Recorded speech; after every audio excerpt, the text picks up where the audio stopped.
Hello, everybody. This is the CT Sports Talent Show. My name is Christopher Saunders. Please have on Jacek Krol, who's going to St. Michael's in the fall. He will be a freshman, heads off August 25th. Originally from Tolland, or actually played at Tolland, I should say. He's originally from Maryland. We'll get into that story later on. But Jacek has quite the story, and I appreciate Coach Howie Deach, a former coach and also both as a player and then as a assistant coach as well with the Tolland program, the Tolland Eagles. Jacek, I appreciate you coming on, man. Yeah, thank you.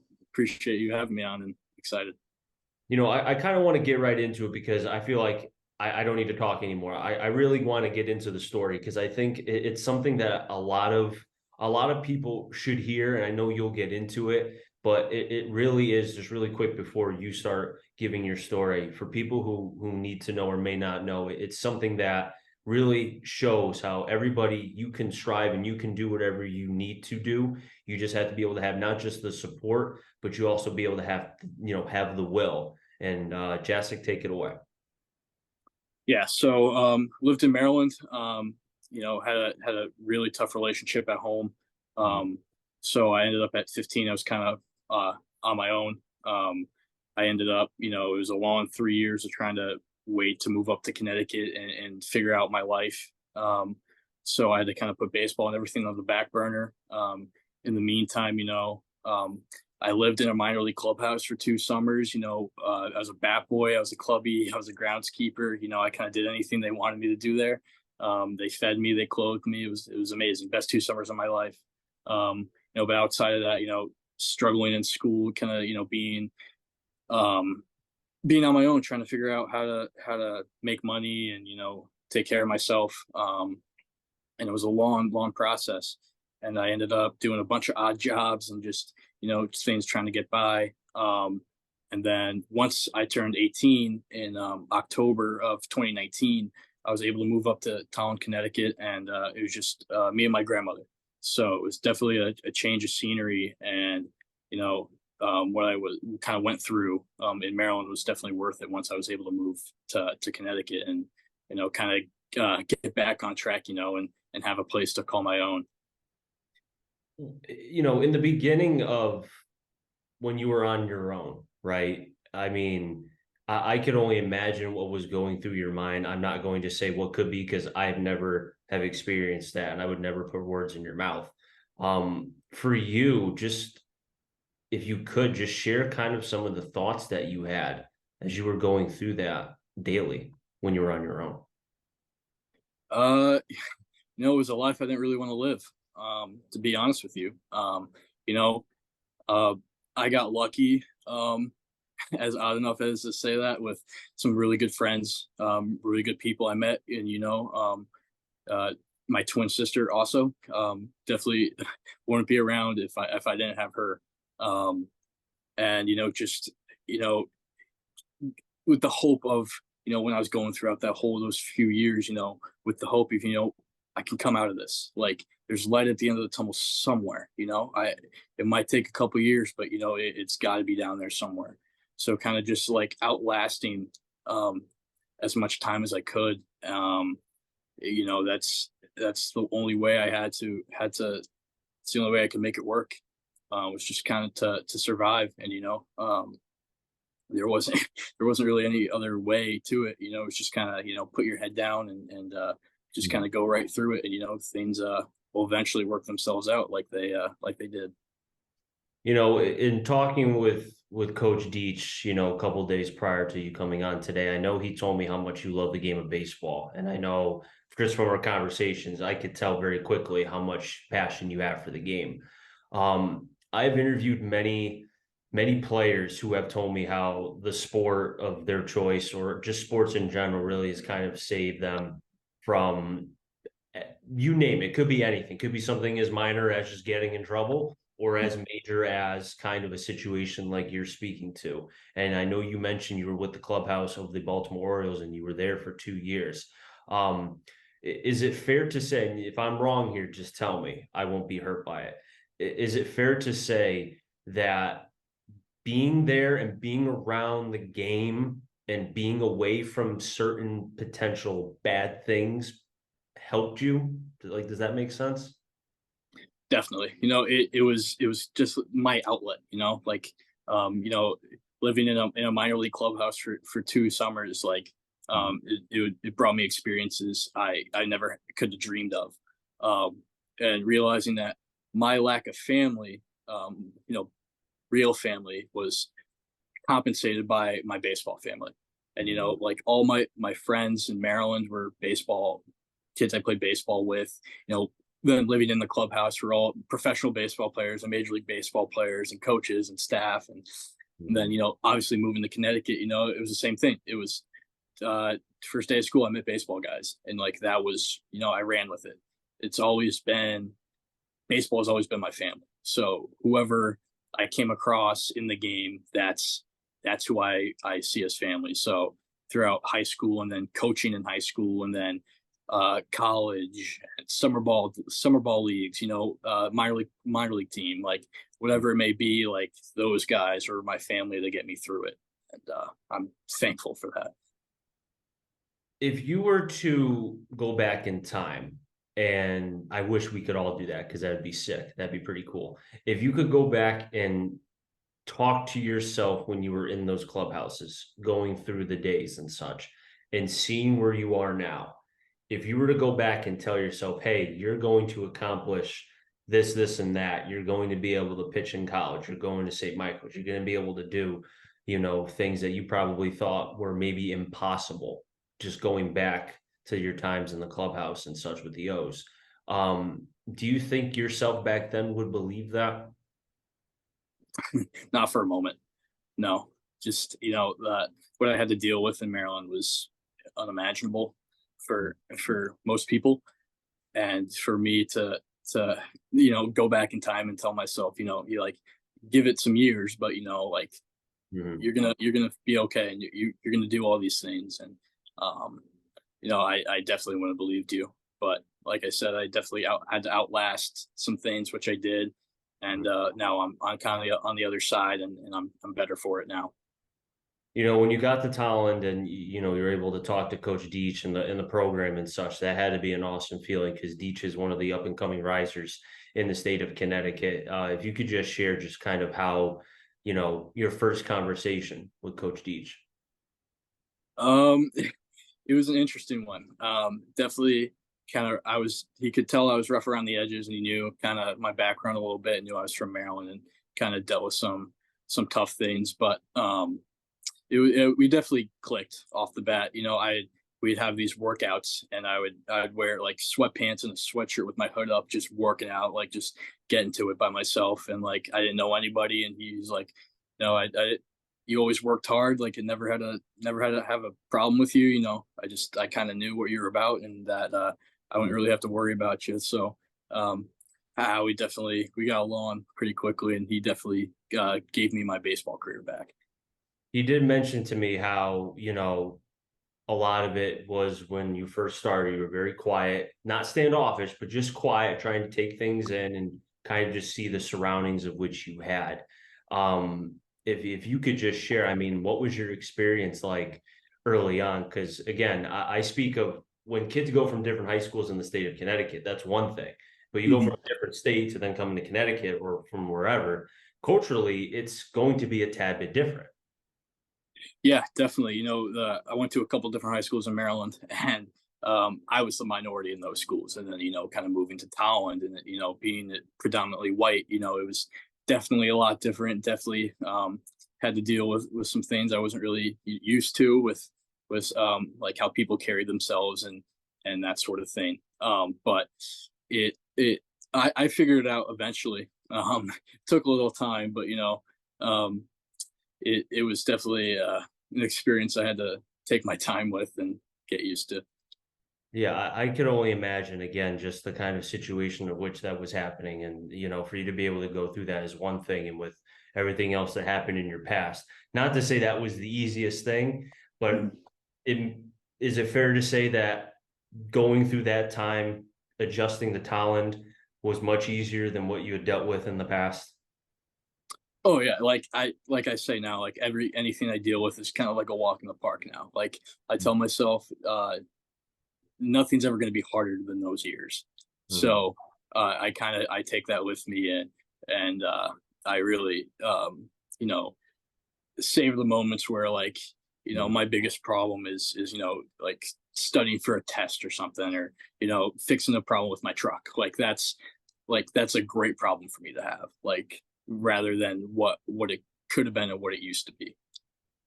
Now I know you also had dealt with, which it's crazy that the baseball gods would even have this happen to you, but you also dealt with injuries as well. You dealt with, I think, multiple injuries, not just one. And I know one in particular, I know Coach Deach told me how you came back from an injury and then I think you may have done something to your leg. I could be wrong, but you were rounding first and you got hurt just when you had come back from a Mhm. previous injury. Can you Yeah. explain that a little bit? So I've torn my labrum and rotator cuff twice. Um, so I've had two shoulder surgeries. Basically reconstructive shoulder surgeries, back to back. One 8 months after the other, and it took a year for me to get back from my second shoulder surgery, which was kind of put me back on track for the summer of 2022. And I was great. My shoulder was feeling good. And then I get to summer ball. I was in the NYCBL in 2022.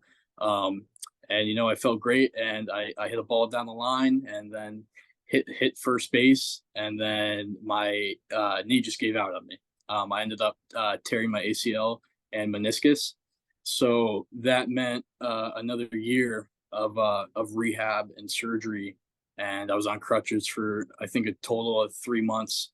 um, and I ended up having another cleanup surgery back in April. So I've had four surgeries in the past 3 years, just trying to get by and finally become healthy enough to stay healthy. And it's definitely been a long process, but finally I can consider myself 100% healthy now.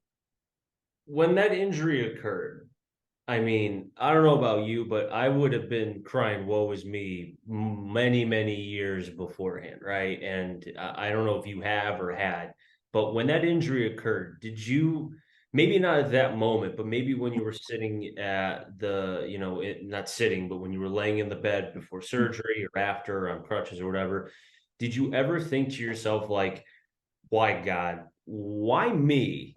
With everything else that's gone on in my past, why would you have me with my shoulder you mentioned multiple times? Then it's the ACL. Like, are you trying to tell me something? Because I'm really not getting it. Like, does that make sense?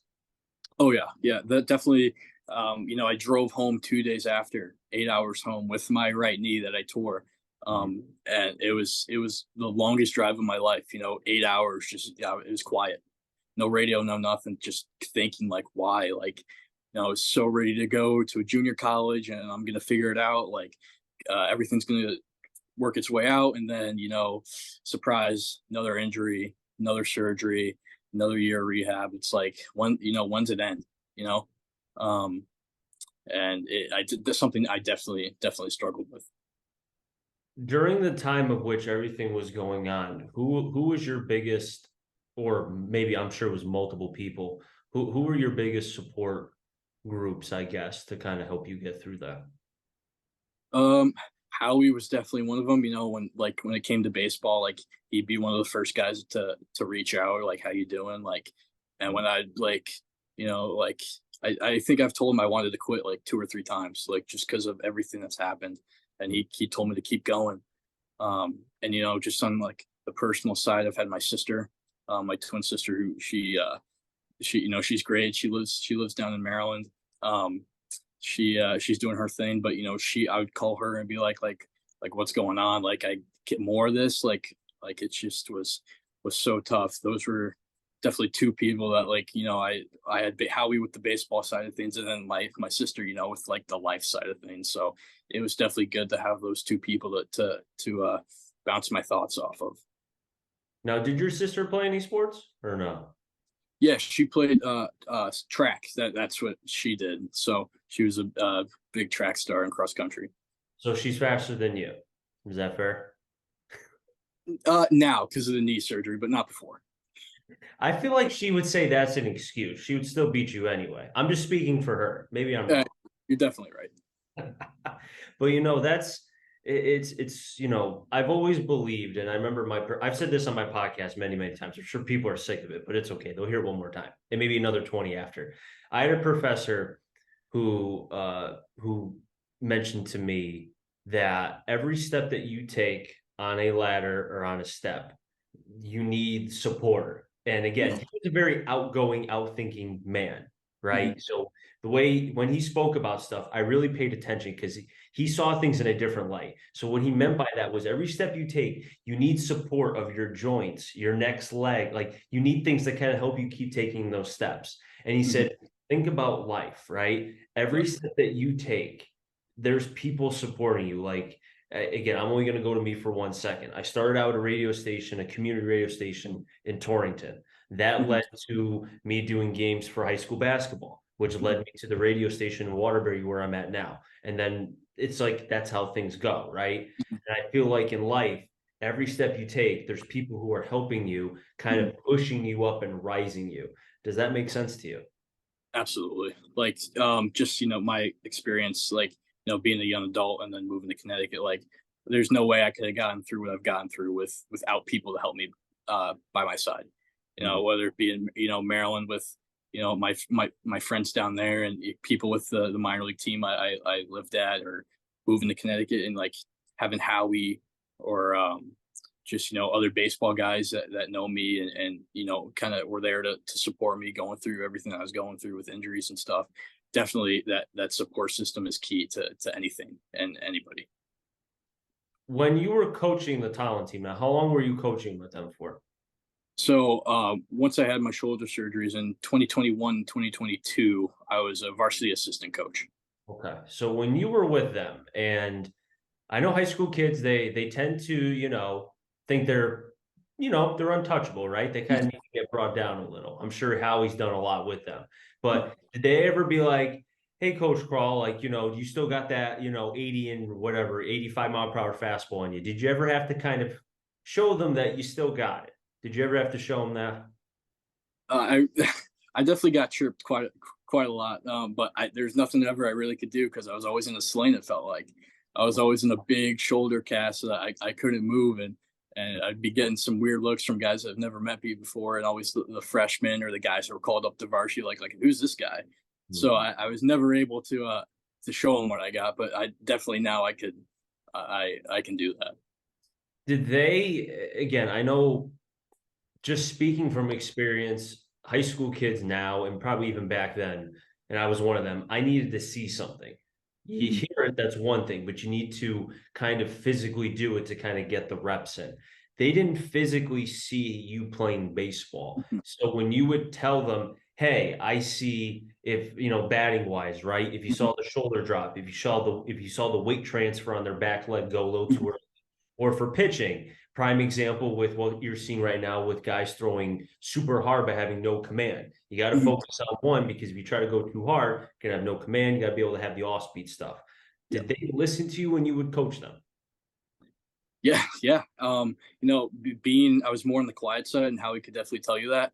So it was like when I spoke, like you had to listen, like because I wasn't the most outgoing person, but like when I saw something, I said something, and after a couple times or a few times of saying something, and like other guys seeing it on the team are like, oh yeah, he's right. Like guys definitely started to listen, and then like they even started to come to me, be like, hey Kroll, can you watch my round in the cage? Hey Kroll, can you watch me take ground ball? See what I'm doing? Like, just like kind of building up trust on both ends was definitely something that I had to work towards, and I definitely got it once the guy saw it. I knew what I was talking about and that I cared. Cor, I really appreciate you coming on. This has been not only fun, but I think it speaks a lot to kind of what not only you have gone through, but I think the story is amazing. Obviously, not for the beginning part of it, but just kind of where things are now and showing just the being triumphant and being able to push through and just not giving up. And before I let you go, you go into St. Michael's as we mentioned before. You know, regardless of what you do in college, the fact that you got there and you're going to be able to live out your collegiate career for however long you play. I mean, just speak on that really quick if you can. Like I never thought I'd be in this position. So you know, anything now is just, icing on the cake. I, obviously I want to do good, but I can't be upset with results. I just have to be happy with where I'm at right now. And, you know, telling myself and saying that I'm a college baseball player is something that 5 years ago I would never imagine that I could say that. And now I can. And it's about really enjoying as much as I can, enjoying the process of how it all kind of came together. Best of luck, man, with St. Michael's. Great conversation with you. Please stay in touch. I'd love to be able to hear how your progress is going, and just keep doing what you're doing, man. Stay healthy. Absolutely. Thank you. I'll wrap things up here in the CT Sports Talent Show. So until next time, stay safe. May our CT stands for Connected Talent. I'm Jerry. Find them all. Enjoy the rest of your day, everybody, and be well.